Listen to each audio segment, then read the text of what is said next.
Bienvenue chez les Haut-Parleurs, le réseau mondial de contributeurs vidéo qui s'exprime sur les grandes questions d'actualité. Aujourd'hui, 4 contributeurs branchés environnement.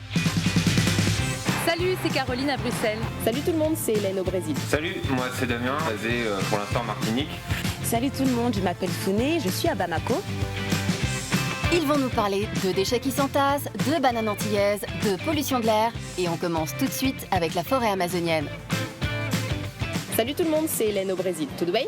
Alors aujourd'hui, je voulais vous proposer qu'on parte en Amazonie, pas l'Amazonie que vous imaginez, que j'imaginais moi aussi avant de partir, c'est-à-dire un océan de verdure, une immensité impénétrable, la forêt à perte de vue. L'Amazonie que j'ai vue moi, elle ressemblait à ça, des souches calcinées, des arbres abattus, la forêt reléguée au fond du paysage et devant, des cultures, du bétail, des pâturages. En fait, pendant longtemps, les agriculteurs là-bas ont été encouragés à couper la forêt pour développer le pays, pour occuper cet espace gigantesque. Et aujourd'hui, heureusement, des paysans se rendent compte que la forêt a aussi de la valeur debout et ils commencent à la replanter. Regardez ce qu'en dit Dom Manuel, c'est un petit agriculteur du Pará. Já. Essa área minha aqui, de 40 hectares, quando eu peguei ela, só tinha apenas mato. Então eu fui desmatando para roça, para criação de gado. Aí depois me dei conta que eu precisava reparar o erro que eu tinha feito. Então comecei a plantar. Uma castanha dessa aqui em pé, ela tem muito valor do que vender, cortar ela, serrar e vender a madeira, ou fazer um carvão. É só aquela vez. Ela em pé vai reproduzir todo ano. Além de fazer um efeito bom para a natureza, o meio ambiente, ela tem produção. Então é melhor manter em pé, né? Bon alors ce changement d'attitude il ne s'est pas fait par magie, vous imaginez bien. En fait ce sont des agronomes qui sont venus voir les agriculteurs en leur proposant de planter au lieu d'une monoculture de poivre uniquement, également du cacao. Mais comme le cacao a besoin d'ombre, eh bien ils leur ont proposé de planter des arbres plus grands. Par exemple des noyers du Brésil, et puis pourquoi pas l'açaï qui est un palmier, et pourquoi pas du cupuaçu qui donne du jus, et pourquoi pas de l'andirobe dont l'huile est achetée par l'industrie cosmétique, etc., etc. Et de fil en aiguille, Dom Manuel et tous ses collègues de la coopérative ont replanté des vraies forêt. Vous vous baladez dans ces parcelles, je vous assure, il fait frais, il y a des oiseaux, il y a des insectes. Les oiseaux mangent les parasites, donc il y a besoin de mettre moins d'insecticides. Les feuilles des arbres tombent sur le sol, moins d'engrais puisque la terre s'enrichit naturellement. Et ce qui est formidable aussi, c'est que Dom Manuel, il a pu diversifier ses revenus. Au lieu d'avoir uniquement la récolte du poivre une fois par an, et bien là, quand on est allé, il récoltait par exemple le cupuaçu. Il va vendre la pulpe pour faire du jus et la graine, elle, va être vendue à l'industrie cosmétique qui fait du beurre de cupuaçu. Visiblement, c'est formidable pour la peau. Bref, il y a tout un cercle vertueux qui s'est mis en place dans cette région. Ils sont des dizaines d'agriculteurs à faire ça. Et je trouve qu'en attendant que les politiques se décident à sauver le climat, eh bien, les petits paysans brésiliens ont tout compris. Après l'Amazonie, direction l'Europe et ses grandes capitales. Dans un pays riche, l'air doit être de bonne qualité, non? Apparemment, c'est pas si simple. Salut, c'est Caroline à Bruxelles. Alors j'ai appris un truc trop cool, c'est qu'apparemment ici, on n'a jamais eu à enclencher un plan de pic de pollution important, genre en mode l'air est vraiment dégueulasse. Mais c'est trop bien, ça veut dire que l'air est pur ici, ça veut dire que je peux aller me balader en vélo tranquillou.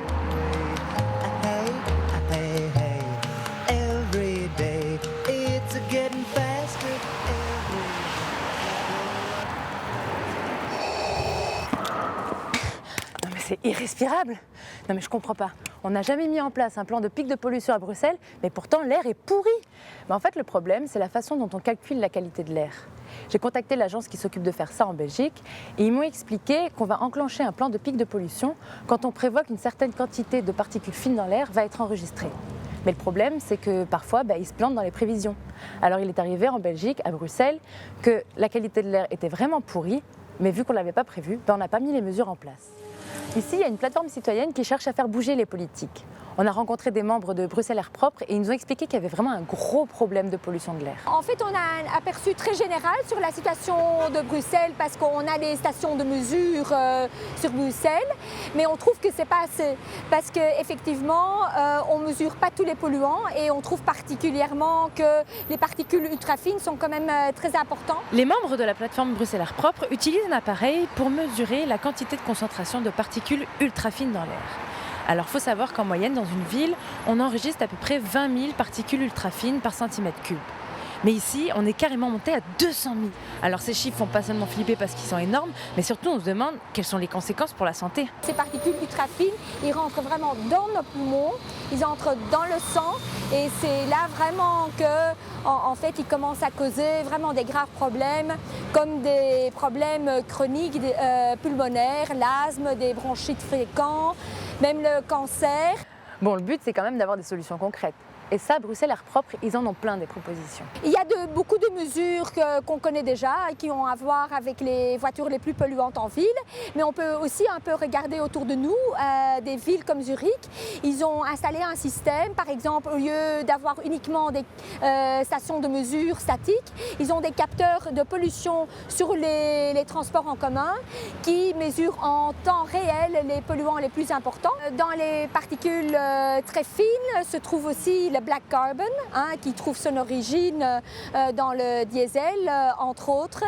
Et là, il faut savoir que le black carbon est le facteur le plus puissant après le CO2 qui est responsable pour le réchauffement climatique. Bon, même si les dirigeants n'ont pas l'air de vouloir se bouger, il va falloir quand même qu'ils comprennent que mieux on pourra mesurer la qualité de l'air et surtout l'impact des voitures et du diesel, et bien mieux ce sera pour l'environnement et pour la santé publique. On pollue l'air, on pollue aussi les sols. Aux Antilles françaises, la culture des bananes a laissé des traces. Mais tout n'est pas perdu. Salut, moi c'est Damien, basé pour l'instant en Martinique. L'idée aujourd'hui c'est de vous parler d'un scandale qui avait fait beaucoup de bruit en 2007 ici en Martinique et qui continue d'en faire. Et pour vous situer un peu le contexte, le plus simple c'est de vous ressortir les titres qu'il y avait eu dans les médias à l'époque. Donc voilà, on va voir par exemple chlordécone aux Antilles, le scandale oublié sur reporter.net. Sur le monde Planète, on va voir Guadeloupe, monstre chimique. Donc voilà, on va voir tout un tas d'articles qui posent un peu le bonhomme.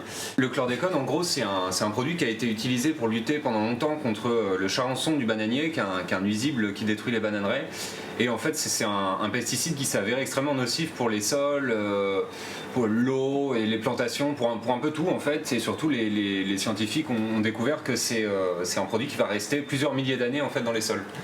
Donc, par exemple, si on tape sur Google chlordécone et qu'on arrive sur le petit Wikipédia, on va vite comprendre un peu ce que c'est que le bonhomme. Donc on a les petits symboles toxiques, nuisibles pour l'environnement, etc. Donc voilà pour le tableau. Mais justement ici, depuis quelques années, les cultivateurs de bananes essaient difficilement, c'est vrai, de se refaire une réputation. Et justement, je suis allé voir comment ça se passe. Donc là, Laetitia, qu'on voit à gauche, elle m'a emmené sur l'exploitation de Daniel. C'est un peu une exploitation modèle où les produits, les moyens de lutter contre les parasites et les maladies, c'est que des moyens naturels en fait. Ce petit seau jaune là en fait c'est un piège à charançon. Oui, piège à charançon. Là-dedans, il y a une partie qui est enterrée, qui a de l'eau savonneuse. Et là-dedans, il y a un phéromone, un petit sachet qui dégage l'odeur d'une femelle en haute. Okay. Et qui sont attirés, en fait, qui attirent tout ce qu'il y a comme mal. Et comme ils viennent, en fait, ils vont tomber dans l'eau et ils vont se noyer. Il faut savoir que la banane de Martinique, comme la banane de Guadeloupe, c'est un peu un label, comme une marque déposée en fait. Et avec cette histoire de chlordécone, en fait, la marque a pris l'image de marque a pris un sacré coup. Et le but de Laetitia qu'on a vu à l'écran et de son association l'IT2, c'est un peu de redorer l'image de cette marque-là en fait. Dans un sens, en fait, quand la recherche va nous proposer des techniques innovantes, nous, notre rôle, c'est de faire un changement d'échelle, donc d'aller expérimenter en fait en conditions réelles les innovations et voir si ça marche bien en fait quand on les met en situation. Et justement, depuis quelques années, depuis cette histoire de chlordécone, la tendance en fait a radicalement changé sur les méthodes pour lutter contre les parasites et les maladies. Le sol était épuisé, le sol a été malmené en fait pendant toutes ces années-là. Ce qu'on essaye de recréer, c'est clairement le système forestier qui est le plus abouti en termes d'équilibre entre la faune et la flore. La forêt, c'est ce qu'il y a de mieux. Donc c'est essayer de retrouver un peu tous ces systèmes, tous ces équilibres qui existent dans les systèmes forestiers au niveau en fait des bananeraies, mais ce principe-là, l'agroécologie, ça peut s'appliquer en fait à toute culture. En gros, comme on a vu que depuis pas mal d'années la nature fait ça très bien, le but chez les producteurs de bananes martiniquais, c'est tout simplement de se rapprocher le plus possible. Après la pollution agricole, la pollution urbaine.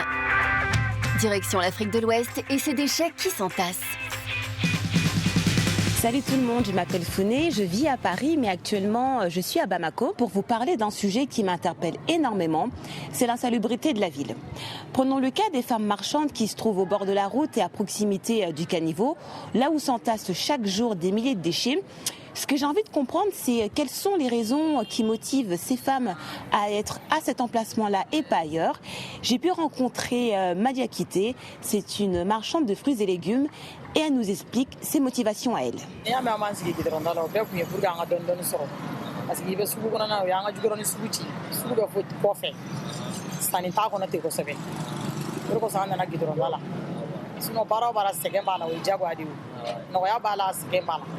jago yɛrɛ fan fa ka gɛlɛ a ka nɔgɔn waati dɔw bɛ kɛ bɛ bin waati dɔw bɛ kɛ bɛ wari sɔrɔ b'an ka baara in yɛrɛ filɛ a ma nɔgɔn yɛrɛ a binni de ka ca n'a nɔgɔya yɛrɛ wa an bɛ gidɔrɔn da min na yɛrɛsigiba de b'a la mobili yɛrɛ bɛ sira bila ka na fan kɛrɛfɛ ka bɔ ko mɔgɔ ka yɛlɛ an kan bon an m'an dayirimɛ de ɲini o ye diyagoya de ye denmisɛnnintigi tɛ se ka sigi so kɔnɔ wajibi bɛ dɔɔni dɔɔni de ɲini. Vous l'avez vu, cet environnement de travail a des conséquences sur la santé de ces femmes. Il faut rappeler que le Mali est un pays tropical, donc propice à certaines maladies comme le paludisme. Selon l'UNICEF, cette maladie contamine 350 à 500 millions de personnes par an et en tue 1 million. Certaines de ces femmes peuvent travailler jusqu'à tard dans la nuit, ce qui augmente les risques de maladies diarrhéiques et respiratoires. Et c'est en fin d'après-midi que j'ai pu discuter avec Nantene et elle nous parle des contraintes sanitaires de son lieu de travail.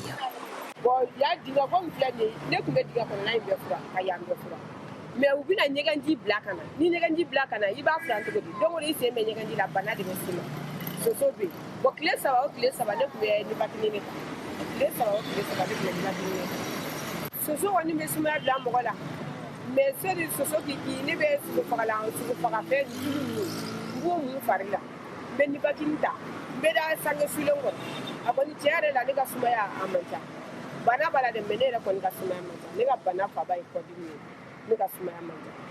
En plus des personnes, les animaux eux aussi sont exposés fortement à ces déchets puisqu'il n'est pas rare de les voir se nourrir directement dans ces tas d'ordures à Bamako. D'ailleurs, les autorités de la ville ont lancé en ce début d'année 2015 l'opération Bamako Enfin Ville Propre et c'est la société marocaine Ozone qui a remporté l'appel d'offres et qui assure à présent la gestion des déchets. Les haut-parleurs, c'est tout pour aujourd'hui. Retrouvez d'autres contributeurs sur YouTube et le site de TV5 Monde.